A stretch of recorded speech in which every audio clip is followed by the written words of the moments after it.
बहुत समय पहले की बात है। रामपुर नामक गांव में सरिता अपने दो बच्चे सुमन और कृष के साथ एक किराए के घर में रहा करती थी। कुछ समय पहले ही सरिता के पति का निधन हो गया था और वह पर्स बेचा करते थे। उनकी मृत्यु के बाद सरिता ने अपने पति का काम संभाल लिया और अब वह उनकी जगह बाजार में पर्स बेचने जाया करती थी और पर्स बेच के जो भी पैसे कमाती थी उसी से अपने बच्चों का पालन पोषण करती थी और घर का किराया देती थी। कुछ दिनों तक तो ठीक चलता रहा, लेकिन अचानक सरिता के पर्स बिकने बहुत कम हो गए और इतने कम कि 2 समय का खाना मिलना बहुत ज्यादा मुश्किल हो गया। और इसी बीच कृष की तबीयत भी बहुत ज्यादा खराब हो जाती है। मानो अब तो सरिता के ऊपर दुखों का पहाड़ टूट चुका था। हमेशा की तरह आज भी सरिता बाजार में अपने पर्स बेच रही थी। सुंदर सुंदर पर्स ले लो, हरे लाल पीले नीले गुलाबी सुंदर सुंदर कलर के पर्स ले लो।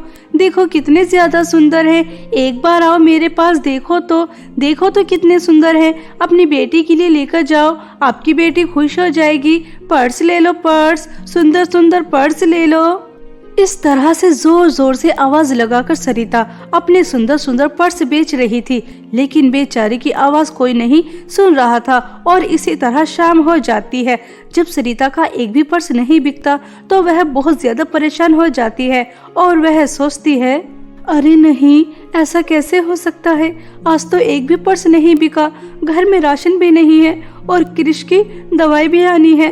मैं अपने बच्चों के सामने क्या मुंह लेकर जाऊंगी कि मेरे पास एक भी रुपया नहीं है। मैं तुम्हारा पालन पोषण नहीं कर सकती, मैं क्या करूं, मुझे तो कुछ भी समझ में नहीं आ रहा।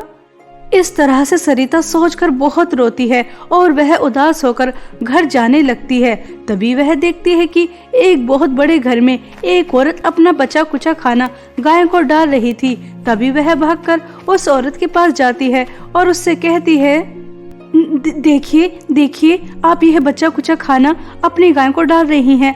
आप इसमें से थोड़ा खाना मुझे दे दीजिए। मेरे 2 बच्चे 2 दिन से भूखे हैं, उन्होंने कुछ नहीं खाया। मैं भिखारन नहीं हूँ, मैं मेहनत करके पर्स बेचती हूँ, लेकिन कुछ दिनों से मेरे पर्स पता नहीं क्यों नहीं बिक रहे। कृपया करके इसमें से थोड़ा खाना मुझे दे दीजिए। मेरा एक बच्चा बीमार है, आपको बहुत दुआएं मिलेंगी। दे दो, मुझे ये खाना दे दो। ठीक है, मुझे तुम्हारी मजबूरी समझ आ रही है। अगर तुम्हें पैसों की इतनी ही जरूरत है तो मेरे घर में बहुत सारे गंदे कपड़े पड़े हैं और बर्तन साफ भी करने के लिए पड़े हैं। अगर तुम वह काम कर देती हो तो तुम्हें थोड़े बहुत पैसे मिल जाएंगे, जिससे तुम अपने बच्चे के लिए दवाई भी लेकर जा सकती हो और तुम्हें खाना भी मिल जाएगा। सरिता उस औरत की बातें सुनकर बहुत ज्यादा खुश हो जाती है और वह सारा काम करने के लिए तुरंत हाँ कर देती है और वह घर के अंदर जाती है। पहले सारे गंदे कपड़े धोती है, उसके बाद सारे झूठे बर्तन साफ करती है और सारा काम खत्म हो जाने के बाद वह औरत उसे थोड़े पैसे दे देती है और अपने घर का बचा कुचा खाना सारा बांध देती है। सरिता खुशी खुशी घर आ जाती है। तभी सुमन अपनी माँ से कहती है, माँ, आपको इतना समय कहाँ लग गया? कृष कब से आपको पुकार रहा है। माँ, कृष का बुखार दिन पर दिन बढ़ता जा रहा है, हमें इसे डॉक्टर को दिखाना चाहिए। माँ, आप खाने के लिए कुछ लेकर आई हैं? भूख बहुत तेज लगी है और कृष को भी। हाँ, क्यों नहीं मेरी बच्ची, इतना समय इसलिए ही तो लग गया। मैं तुम्हारे खाने के लिए देखो कितनी सारी चीजें लेकर आई हूँ। पहले तुम दोनों पेट भरकर खाना खा लो और उसके बाद मैं कृष को सुबह डॉक्टर के पास लेकर जाऊंगी। अभी तो डॉक्टर के पास जाने का समय नहीं है। इस तरह से सरिता अपने दोनों बच्चों को पेट भरकर खाना खिलाती है और खुद बहुत थोड़ा खाना खाती है ताकि उसके दोनों बच्चे भूखे न रह जाएं। और सुबह होने के बाद सरिता पर्स बेचने चली जाती है और सुमन कृष को डॉक्टर के पास लेकर चली जाती है। कृष के सारे चेकअप करने के बाद डॉक्टर सुमन से कहती हैं, देखो तुमने अपने भाई को डॉक्टर के पास लेकर आने में काफी समय लगा दिया, जिसकी वजह से इनका बुखार बिगड़ चुका है। अब तुम्हें बिल्कुल भी लापरवाही नहीं करनी, अपने भाई का बहुत अच्छे से ख्याल रखना है। इन्हें ताजे ताजे फल खिलाने हैं, सूप पिलाना है, हरी सब्जियां खिलानी है और इन्हें बहुत खुश रखना है, ठीक है? सुमन डॉक्टर की सारी बात समझकर कृष को घर लेकर जा रही थी। तभी कृष सुमन से कहता है, दीदी, डॉक्टर कह रही थी कि मुझे फल खाने हैं, सब्जी खानी है, सूप पीना है। लेकिन उन्हें क्या पता कि हमारी किस्मत में तो 2 समय का खाना भी नहीं लिखा। पता नहीं कल माँ कितनी मुश्किल से खाना लेकर आई थी और तुमने देखा माँ ने तो खाया भी नहीं ताकि हम भूखे ना रह जाएं। दीदी, इस तरह से तो अगर मुझे सारी चीजें नहीं मिलेंगी तो मैं ठीक नहीं हो पाऊंगा। नहीं क्रिश, मेरे प्यारे भाई, ऐसे नहीं कहते। माँ कोशिश तो कर रही है, तुम देखना एक न एक दिन माँ की यह कोशिश रंग जरूर लेकर आएगी और तुम ठीक भी हो जाओगे। तुमने डॉक्टर की सारी बातें तो सुन ली, लेकिन ये नहीं सुना कि उन्होंने कहा था कि तुम्हें खुश भी रहना है। अगर तुम टेंशन लोगे तो खुश कैसे रहोगे? इसलिए सारी टेंशन छोड़ो और खुश रहो। इस तरह से दोनों भाई बहन बातें करते हुए रास्ते में आ रहे थे। तभी वह घर पहुंच जाते हैं और वहां जाकर देखते हैं तो उनकी मकान मालकिन ने उनका घर का सारा सामान बाहर फेंक रखा था। तभी वह सुमन से कहती हैं, 4 महीने का किराया चढ़ गया, तेरी माँ से वो तो दिया नहीं गया, दिन पर दिन टाइम मांगे जा रही है। मेरे पास इतना फालतू का टाइम नहीं है कि मैं तुम जैसे गरीबों को अपना इतना अच्छा घर दे के रखूं। नए किराएदार आए हैं, उन्होंने मुझे काफी अच्छा किराया दिया है, इसलिए मैंने तुम्हारे घर का सारा सामान बाहर फेंक दिया है। जाओ तुम दोनों मनहूस भाई बहन और अपनी माँ को कह दो कि मैंने अपने घर से तुम्हें निकाल दिया है। मकान मालकिन जी, हमारे ऊपर इतना तो जुल्म मत कीजिए। आपको अच्छी तरह से पता है कि हमारा काम इस वक्त अच्छा नहीं चल रहा। आप तो हमें अच्छी तरह से जानती हैं कि हम आपका 1 रुपया भी नहीं रखेंगे। हमें घर से मत निकालिए, हम कहाँ जाएंगे? देखिए क्रिश भी कितना ज्यादा बीमार है, अगर वो बाहर रहेगा तो और ज्यादा बीमार हो जाएगा। मैंने तुम जैसे गरीबों का ठेका नहीं ले रखा। अगर तेरा भाई बीमार है तो मैं क्या करूं? मेरी बला से मर जाए। अब अपनी बकवास करके मेरा टाइम ज्यादा खराब मत कर। चल हट यहाँ से। पता नहीं कहाँ से आ जाते हैं गरीब लोग। जब किराया देना बस की नहीं है तो किराए के घर में रहते क्यों हो? जंगल में जाकर झोपड़ी में रह लो। इस तरह से मकान मालकिन सुमन और खिरिश को अपने घर से भगा देती हैं। बेचारे दोनों भाई बहन सड़क के किनारे बैठ जाते हैं और वहीं दूसरी तरफ सरिता इस बात से अनजान कि उसके सर से छत भी छिन चुकी है। वह अपने पर्स बेच रही थी। आज सरिता के 2 पर्स बिक जाते हैं और वह खुशी खुशी घर आ रही थी। तभी वह देखती है कि उसके दोनों बच्चे सड़क के किनारे बैठे हैं। तभी सरिता उनके पास जाती है और उनसे पूछती है तो सरिता को पता चल जाता है कि अब उसका किराए का घर भी उससे छिन चुका है। तभी वह रोते हुए कहती है, हे ऊपर वाले, तो हम गरीबों के ऊपर ही क्यों इतनी मुसीबतें डालता है? एक मुसीबत खत्म नहीं होती कि दूसरी मुसीबत शुरू हो जाती है। अब मैं अपने दोनों बच्चों को कहाँ लेकर जाऊँ? हम गरीबों को तो कोई किराए पर घर भी नहीं देगा। मैंने मकान मालकिन से वक्त ले रखा था, लेकिन उन्होंने वक्त से पहले ही हमें अपने घर से निकाल दिया। अब मैं क्या करूँ? माँ, मुझे बहुत तेज सर्दी लगी है। ये हवाएं तो मेरे शरीर को ऐसे छू रही है जैसे कोई बर्फ का गोला।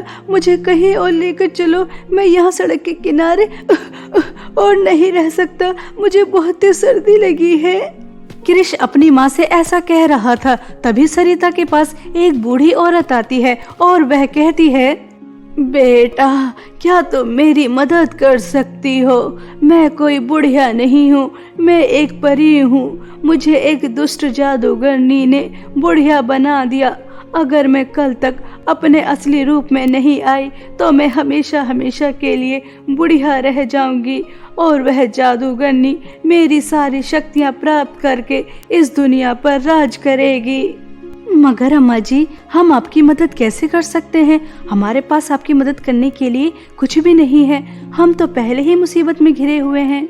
बेटा, उस जादूगरनी ने मेरा जादुई सोने के पर्स का घर ले रखा है और उसने उसके अंदर अपनी काली सारी शक्तियां रखी हैं। जादुई सोने के पर्स के घर की काली शक्तियां नष्ट करने के लिए तुम्हें उसका जादुई चांदी के पर्स का घर चुराना होगा और उसके बाद तुम्हें पवित्र अग्नि में उसे फेंकना होगा। तभी उसकी सारी काली शक्तियां नष्ट होंगी और मुझे मेरा घर मिल जाएगा और मैं अपने असली रूप में आ जाऊंगी। ये करना इतना आसान नहीं है, लेकिन हो सकता है कि तुम दोनों माँ बेटी इस काम को कर दो। तुम्हारे बेटे का मैं अच्छे से ख्याल रखूंगी। उस बूढ़ी औरत की बातें सुनकर सरिता और सुमन को उसके ऊपर बहुत दया आती है और वह उसकी मदद करने के लिए तैयार हो जाती हैं और वह उस जादूगरनी की गुफा में पहुंच जाती हैं। तो वह जादूगरनी तपस्या कर रही थी। तभी सरिता पीछे से उस जादूगरनी के ऊपर हमला कर देती है और उसे बांध देती है और उसका जादुई चांदी का पर्स का घर चुराकर दोनों जाने लगती हैं। तभी वह जादूगरनी कहती है, तुम दोनों बहुत बड़ी गलती कर रही हो। वह बुढ़िया परी तुम्हें कुछ भी नहीं देने वाली। अपना जादुई सोने का पर्स का घर लेकर यहाँ से परी लोग रफू चक्कर हो जाएगी और तुम्हें कुछ भी नहीं मिलेगा। अगर तुम उस बुढ़िया परी की मदद नहीं करोगी तो मैं तुम्हें बहुत सारा सोना दूंगी, हीरे जवाहरात दूंगी, इतनी सारी धन दौलत दूंगी कि कभी तुम्हें किसी चीज की कमी नहीं होगी, सारी जिंदगी ऐश में रहोगी। दुष्ट जादूगरनी, तुझे क्या लगता है हम तेरे चंगुल में आ जाएंगे? अगर तू हमें धन दौलत का लालच देगी तो हम लालच में आ जाएंगे? नहीं, हम लालच में नहीं आएंगे। हमें पता है कि तो उस बेचारी परी को मारकर उसकी सारी शक्तियां छीनकर इस दुनिया पर राज करना चाहती है। हम तुझे तेरे मकसद में कामयाब नहीं होने देंगे, भले ही हमारे ऊपर कितनी भी मुसीबतें क्यों ना आ जाए, लेकिन हम तेरे लालच में नहीं आएंगे। समझ आ रही है? ऐसा कहकर सुमन और सरिता वह जादुई चांदी का पर्स का घर लेकर ऐसी जगह जाती हैं जहां पर यज्ञ हो रहा था और वह उस यज्ञ में उस जादुई चांदी के पर्स को फेंक देती हैं और वह जलकर नष्ट हो जाता है और उसके जलते ही वह जादूगरनी भी जल जाती है और वह जादुई सोने का पर्स का घर उड़कर परी के पास आ जाता है और वह जैसे ही उसे छूती है तो अपने असली रूप में आ जाती है और दोनों माँ बेटी से कहती है, तुम दोनों माँ बेटी का बहुत बहुत धन्यवाद। तुम दोनों बहुत ही अच्छी हो और लालची तो बिल्कुल भी नहीं हो। तुम्हें उस जादूगरनी ने कितनी सारी धन दौलत देने का लालच दिया होगा, लेकिन तुम लालच में नहीं आई। आज से पहले न जाने मैंने कितने लोगों से मदद मांगी, लेकिन वह उस जादूगरनी के धन दौलत के लालच में आ जाते थे और कभी भी मेरे पास जादुई सोने का पर्स का घर वापस नहीं आता था। तुम दोनों का दोबारा से बहुत बहुत धन्यवाद। मैं जानती हूँ कि तुम लोग परेशान हो, मुसीबत में हो। मुझे जो चाहिए वह मुझे मिल गया है। मैं अपने असली रूप में आ गई। अब मैं परीलोक जा सकती हूँ। इसलिए इस जादुई सोने के पर्स के घर में अब तुम तीनों रहोगे और इस घर के अंदर जाते ही कृष्ण बिल्कुल ठीक हो जाएगा और तुम्हें धन दौलत की भी कभी कोई कमी नहीं होगी। परी जी, आपका बहुत धन्यवाद, वरना हम तो इस बात से परेशान थे कि हम अब कहाँ जाएंगे, कहाँ रहेंगे। आपने हमें रहने के लिए अपना जादुई सोने का पर्स का घर दे दिया। सुमन, यह सब कुछ तुम दोनों माँ बेटी के अच्छे स्वभाव की वजह से तुम्हें मिला है। अगर तुम धन दौलत का लालच करती तो तुम्हें ये सब कुछ कभी नहीं मिलता। इसलिए हमेशा ऐसे ही रहना, कभी लालच मत करना और दूसरों की मदद करती रहना। ऐसा कहकर वह परी जादुई सोने का पर्स का घर देकर चली जाती है और अब सरिता, सुमन और कृष जादुई सोने के पर्स के घर के अंदर हंसी खुशी रहते हैं। और अब कृष स्कूल जाने लगता है, सुमन अपने आगे की पढ़ाई पूरी करती है और सरिता जादुई सोने के पर्स के घर से बहुत अच्छे अच्छे ब्रांडेड पर्स लेकर अपना एक बहुत बड़ा शोरूम खोलती है और उसके अंदर पर्स बेचती है और गरीब, अनाथ, परेशान लोगों की बहुत मदद करती है। इस तरह सरिता, सुमन और कृष का जीवन बहुत अच्छा चल रहा था। बहुत समय पहले की बात है। सोनापुर नामक गांव में एक बहुत ही ज्यादा अमीर औरत जिसका नाम सुजाता था, वह अपनी इकलौती बेटी सपना के साथ अपने महल में रहा करती थी। सुजाता का महल किसी राजा के महल से कम नहीं था। उसके घर में 40-50 नौकर थे जो सुजाता के आगे पीछे घूमते रहते थे। सुजाता बहुत ही ज्यादा घमंडी और बदतमीज औरत थी। उसे अपने अमीर होने पर बहुत ही ज्यादा घमंड था। वह गरीब लोगों को कीड़े मकोड़ों के सिवा और कुछ नहीं समझती थी। लेकिन सुजाता की बेटी सपना वह अपनी माँ की तरह बिल्कुल भी नहीं थी। वह बहुत ही ज्यादा अच्छे स्वभाव की थी। उसका दिल बहुत ही ज्यादा नर्म था। यह क्या शकुंतला, रोजाना तुम छुट्टी मांगती रहती हो। अगर तुम इस तरह से छुट्टी लेती रहोगी तो काम कौन करेगा? और मैंने तुम्हें एक हफ्ता पहले ही तो 10,000 रुपए दिए थे। मेरे पास तुम जैसे गरीब लोगों के लिए पैसे उड़ाने के लिए नहीं है। आई बात समझ में? अब मैं तुम्हें एक फुटी कोड़ी नहीं देने वाली। काम करना है तो करो, नहीं करना है तो घर पर जाकर बैठो। मेम साहिब, आपके यहाँ तो इतने सारे नौकर हैं, अगर आप मुझे निकाल भी देती हैं तो आपको कोई फर्क नहीं पड़ेगा। लेकिन मैं गरीब, मेरे पास तो सिर्फ एक यही नौकरी है। आपको मेरी मजबूरी अच्छी तरह से पता है। मेरा मासूम बच्चा बीमार है, उसे छोड़कर यहाँ पर काम करने आती हूँ और मैंने पैसे भी उसके इलाज के लिए ही लिए थे और उसके इलाज के लिए मुझे और पैसों की ज़रूरत है। मेम साहिब, कुछ पैसे और दे दीजिए और 2 दिन की छुट्टी भी मेरे बेटे को। मेरी जरूरत है। मैंने कहा ना, मेरे पास तुम जैसे गरीब लोगों के लिए पैसे नहीं हैं। और मेरा कीमती समय बर्बाद मत करो, जाओ यहाँ से। अरे यार मम्मी, आप इतना ज्यादा कड़वा क्यों बोलती हैं? यह बेचारे नौकर हमारी कितनी सेवा करते हैं। अगर हम इनकी मजबूरी को नहीं समझेंगे तो कौन समझेगा? शकुंतला आंटी हमारे यहाँ पर कितने समय से काम कर रही हैं। ये हमारी वफादार नौकर हैं। आप इन्हें 2 दिन की छुट्टी और पैसे दे दीजिए ना प्लीज।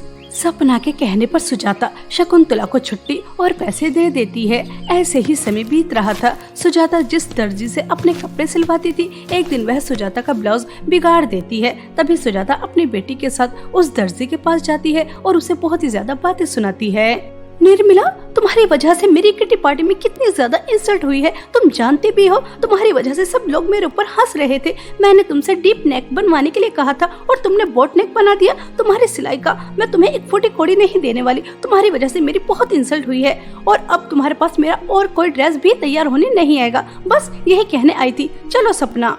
सुजाता मैम, वो जैसी गरीब दर्जी के ऊपर थोड़ा तो रहम करो। मैंने इतनी ज्यादा मेहनत से आपका ब्लाउज तैयार किया था। मेरी आंखों से कम दिखाई दे रहा था, लेकिन फिर भी मैंने आपके कहे अनुसार आपका ब्लाउज बनाया है। आपने मुझसे बोट नेक के लिए ही बोला था। आपने जैसा कहा मैंने वैसे ही ब्लाउज तैयार कर दिया। मुझे मेरी मेहनत के पैसे तो दे दीजिए। नहीं नहीं, मैंने कह दिया सो कह दिया। मैं तुम्हें 1 फुटी कोड़ी नहीं देने वाली।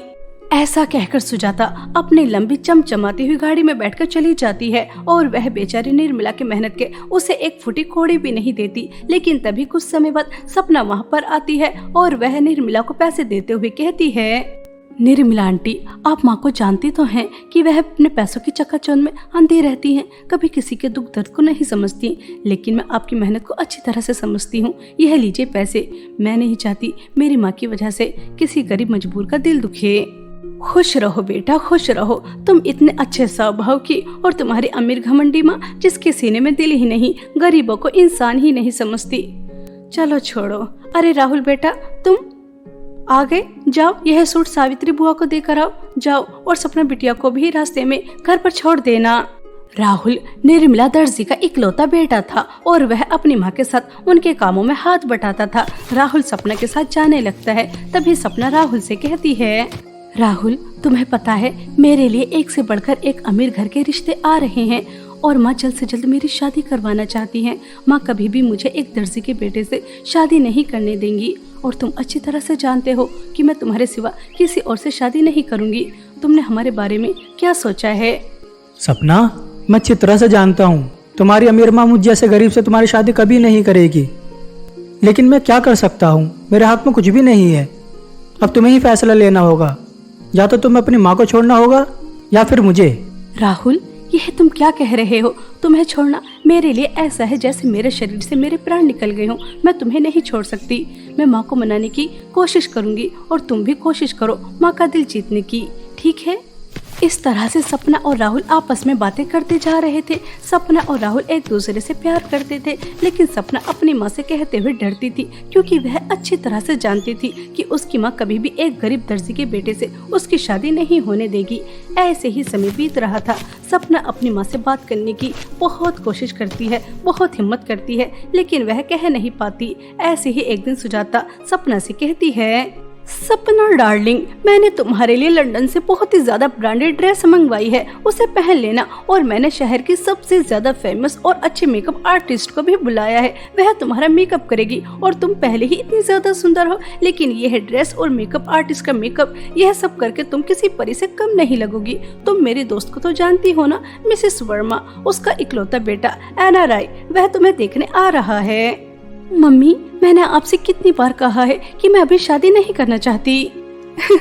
सपना डार्लिंग, मैंने तुम्हारी मर्जी नहीं पूछी, यह मेरा आदेश है। तैयार हो जाओ और अच्छे से मेहमानों को अटेंड करना, मेरी नाक नहीं कटनी चाहिए। मैंने फैसला कर लिया है कि तुम्हारी शादी मिसेस वर्मा के बेटे से ही होगी। उनसे मेरी बिजनेस की डील हुई है। अगर तुम्हारी वजह से मेरी डील कैंसिल हो गई तो तुम अच्छी तरह से जानती हो कि मैं क्या कर सकती हूँ।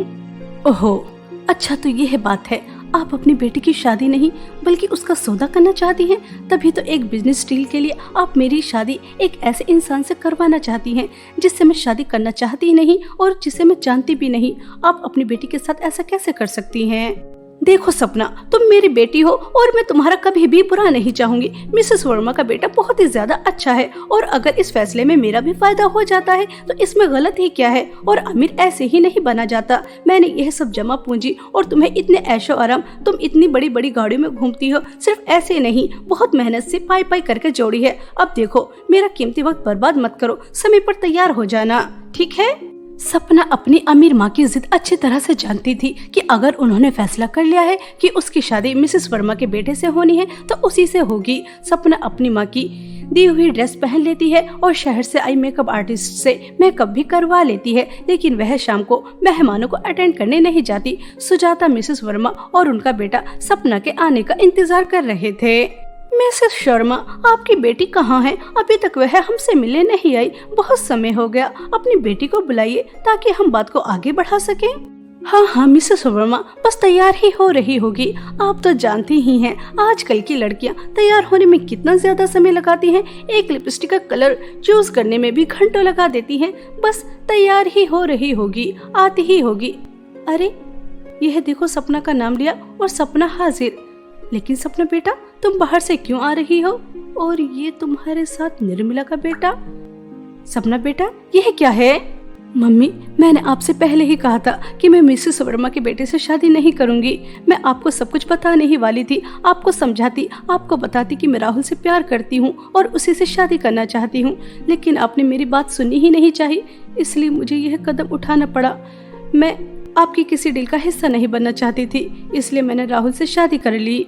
यह सब सुनकर सुजाता गुस्से से आग बबूला हो जाती है और वह सपना को जोर से थप्पड़ मारती है और उससे कहती है, सपना, तुम होश में भी हो? यह तुम क्या कह रही हो? तुमने एक दर्जी के मामूली से बेटे से शादी कर ली जो अपनी माँ के कामों में हाथ बटाता है। तुम प्यार में अंधे हो चुकी हो, तुमने कुछ भी नहीं देखा। मैं तुम्हारी शादी कितने बड़े घराने में कराना चाहती थी और तुम उस टूटी फूटी झोपड़ी में जाकर रहना चाहती हो। तुमने तो मुझे किसी को मुंह दिखाने के काबिल नहीं छोड़ा। आज से तुम मेरी बेटी नहीं हो, निकल जाओ यहाँ से, इससे पहले कि मैं तुम्हारे साथ कुछ और गलत कर दूं। वाह वाह, क्या बात है! आपने क्या हमें यहाँ पर बेइज्जत करने के लिए बुलाया था? अच्छा हुआ कि आपकी बेटी की सच्चाई हमें पहले ही पता चल गई। चलो बेटा यहाँ से, और तुमसे हमारी जितनी भी डील हुई थी वह सब कैंसिल होती हैं। ऐसा कहकर मिसेस वर्मा वहाँ से चली जाती हैं। सुजाता हाथ पकड़कर सपना को घर से धक्के मारकर निकाल देती है। सपना अपनी माँ से माफी मांगती है, उनसे आशीर्वाद लेने की बहुत कोशिश करती है। मम्मी, राहुल बहुत अच्छा है, एक बार मेरी बात तो सुनिए। मुझे और राहुल को माफ कर दीजिए और अपना आशीर्वाद दीजिए। इस तरह से हमें धक्के मारकर मत निकालिए। मुझे आपकी प्रॉपर्टी की एक फूटी कौड़ी नहीं चाहिए, लेकिन बस आप मुझे और राहुल को अपना आशीर्वाद दे दीजिए। तुम्हें मेरी प्रॉपर्टी का लालच हो या ना हो, लेकिन तुम्हारे इस गरीब पति को जरूर मेरी प्रॉपर्टी का लालच है, तभी तो उसने अपनी चिकनी चुपड़ी बातों में तुम्हें फंसाया और तुम्हें मेरे खिलाफ जाकर खड़ा कर दिया। मैं तुम्हें ना तो अपनी प्रॉपर्टी की एक फूटी कौड़ी देने वाली हूँ और न ही अपना आशीर्वाद। निकल जाओ यहाँ से और जाओ अपनी बर्बादी का तमाशा देखो। सुजाता सपना और राहुल को अपना आशीर्वाद नहीं देती, जिस वजह से सपना को बहुत ही ज्यादा दुख होता है और वह अपनी माँ का आशीर्वाद लिए बिना अपने पति के साथ अपने ससुराल आ जाती है। निर्मला सपना और राहुल का अपनी हैसियत से बढ़कर उनका स्वागत करती है। निर्मला सपना से बहुत ही ज्यादा प्यार करती है, उसे बिल्कुल बेटी बनाकर रखती है और सपना भी निर्मला से बहुत ही ज्यादा प्यार करती है, उसे बिल्कुल अपनी माँ ही समझती है। सपना को गरीब परिवार में आकर बिल्कुल भी पछतावा नहीं होता, क्योंकि उसे यहाँ पर प्यार, सम्मान और इज्जत मिल रही थी और वह एक हंसी खुशी जीवन राहुल के साथ व्यतीत कर रही थी। निर्मला अपने हाथों से सुंदर सुंदर कपड़े बनाती और राहुल उन्हें शहर में जाकर बेचता था और सपना घर संभाल रही थी। ऐसे ही समय बीत रहा था। अचानक निर्मला की तबीयत बहुत ही ज्यादा खराब हो जाती है और वह सिलाई नहीं कर पाती। सिलाई कर कर घर में जो पैसे आते थे अब वो भी नहीं आ पा रहे थे, जिस वजह से घर की स्थिति बहुत ही ज्यादा खराब हो जाती है। अरे माँ जी, यह क्या, आप मशीन पर बैठी हैं? मैंने आपसे मना किया था ना, आप सिलाई नहीं करेंगी। डॉक्टर ने आपको सख्ती से मना किया है कि आप सिलाई नहीं करेंगी, फिर आप मशीन पर क्यों बैठी हैं? चलिए उठिए, आराम कीजिए। अरे सपना बेटा, मैं आराम कैसे कर सकती हूँ? घर में अन्न का एक दाना नहीं, सिलाई के इतने ज़्यादा कपड़े हैं, वो शहर भी जाने हैं। बेटा मुझे सिलाई तो करनी ही पड़ेगी, वरना घर का गुजारा कैसे होगा? माँ जी, एक तरफ आप मुझे अपनी बेटी भी मानती हैं और दूसरी तरफ अपनी बेटी की बात भी नहीं मानती। देखिए, मैं आपको इतने समय से सिलाई करते हुए देख रही हूँ, मुझे भी सिलाई करना आ गई है, मैं सिलाई कर सकती हूँ। अगर कहीं कोई गलती हुई तो आप मुझे बता देना, ठीक है? लेकिन आप मशीन पर नहीं बैठेंगी। ऐसा कहकर सपना निर्मला को सिलाई मशीन से दूर बिठा देती है और खुद मशीन पर बैठ जाती है। सपना बहुत ही ज्यादा होशियार थी, जिस वजह से उसे सिलाई करना बहुत ही अच्छी तरह से आ जाता है। यह देखकर निर्मला भी चौंक जाती है। वह बहुत ही ज्यादा सुंदर कपड़े बना बनाकर तैयार करती है। तभी निर्मला सपना से कहती है, अरे वाह सपना बेटा, मुझे नहीं पता था कि अमीर माँ की बेटी इतने ज्यादा सुंदर सुंदर कपड़े भी सिल सकती है। तुमने तो मुझसे भी ज्यादा सुंदर कपड़े सिले हैं। सच में तुम बहुत ही ज्यादा होशियार हो और बहुत ही अच्छी। तुम्हारी जैसी बहू ऊपर वाला सबको दे। निर्मला से अपनी तारीफ सुनकर सपना बहुत ही ज्यादा खुश होती है और राहुल उन सभी कपड़ों को शहर ले जाता है। वह सभी कपड़े सभी को बहुत ही ज्यादा पसंद आते हैं। सपना की सिलाई के चर्चे दूर दूर तक होने लगते हैं। उन्हें बड़े बड़े ऑर्डर मिलने लगते हैं। सपना रात दिन सिलाई करती, जिस वजह से उनके घर के हालात पहले से बहुत ही ज्यादा बेहतर हो जाते हैं और राहुल शहर में अपना एक शोरूम खोल लेता है। निर्मला का इलाज भी अच्छे हॉस्पिटल में हो जाता है और कुछ समय बाद सब शहर में जाकर रहने लगते हैं। उनका एक महल जैसा घर भी होता है। सपना अपने ससुराल में एक हंसी खुशी जीवन व्यतीत कर रही थी। ऐसे ही समय बीत रहा था। एक दिन सुजाता राहुल के शोरूम पर शॉपिंग करने आती है और वह राहुल को शोरूम पर देखकर उसकी इंसल्ट करने लगती है। अच्छा, तो तुम यहाँ पर नौकरी कर रहे हो और चंद ही रुपये कमाते होंगे और मेरी बेटी का भी ठीक तरह से पेट नहीं भर पाते होंगे। मेरी बेटी की तो किस्मत ही खराब थी जिसने तुम्हें चुना। मैं उसकी शादी इतने बड़े घर में करवाना चाहती थी, लेकिन उसकी आंखों पर तो प्यार की अंधी पट्टी बंधी थी। ऐसा कहकर सुजाता शोरूम से बाहर निकल जाती है और बाहर निकलते ही उसका बहुत ही ज्यादा खतरनाक एक्सीडेंट हो जाता है और कोई भी सुजाता को हॉस्पिटल नहीं लेकर जाता। सुजाता को थोड़ा थोड़ा होश था। शोरूम के बाहर भीड़ खड़ी देख राहुल बाहर निकलता है और वह सुजाता को इस तरह सड़क पर पड़ा हुआ देख तुरंत उसे हॉस्पिटल लेकर जाता है। उसकी बहुत ही ज्यादा सेवा करता है। राहुल सपना को भी हॉस्पिटल में बुला लेता है। सपना और राहुल दोनों ही सुजाता की बहुत ही ज्यादा सेवा करते हैं। जब सुजाता बिल्कुल ठीक हो जाती है तो सपना अपनी माँ से कहती है, माँ, मुझे पता चला है कि आपने राहुल की बहुत ही ज्यादा इंसल्ट की, लेकिन राहुल ने पलटकर आपको जवाब नहीं दिया, सिर्फ उसके अच्छे संस्कार की वजह से। आपको पता है, राहुल उस शोरूम का मालिक था जिसे आपने उसका नौकर समझा और राहुल की वजह से ही आपकी जान बची है। आप यह बात तो अच्छी तरह से जानती ही होंगी। सपना के यह शब्द सुनकर सुजाता को अपने के पर बहुत ही ज्यादा पछतावा होता है और वह सपना और राहुल दोनों से ही माफी मांगती है। मुझे माफ कर दो, मुझे समझ में आ गया, अमीरी गरीबी कोई मायने नहीं रखती। इंसान का दिल बड़ा होना चाहिए, इंसान के अंदर इंसानियत होनी चाहिए। जिस वक्त मैं सड़क पर पड़ी थी और कोई मेरी मदद करने के लिए आगे नहीं आ रहा था, उस वक्त राहुल ने मेरी मदद की, जबकि मैंने उसकी कितनी इंसल्ट की, हमेशा उसे उसकी गरीबी के ताने दिए। मेरी प्यारी बच्ची, तूने बिल्कुल सही फैसला लिया। तूने अपनी माँ को गलत साबित कर दिया। मुझे माफ कर दे और मुझे गर्व है कि मैं तुम्हारी माँ हूँ। तुम दोनों मुझे माफ कर दो और मेरा आशीर्वाद है कि तुम दोनों हमेशा हंसी खुशी ऐसे ही रहते रहो। सपना बहुत ही ज्यादा खुश होती है कि उसकी माँ ने दोनों को माफ कर कर अपना आशीर्वाद दे दिया और सुजाता भी पूरी तरह से बदल जाती है। अब वह गरीब लोगों का मजाक नहीं उड़ाती, बल्कि उनकी मदद करती है। अपनी माँ को बदला हुआ देख सपना को बहुत खुशी होती है और सब एक हंसी खुशी जीवन व्यतीत करते हैं।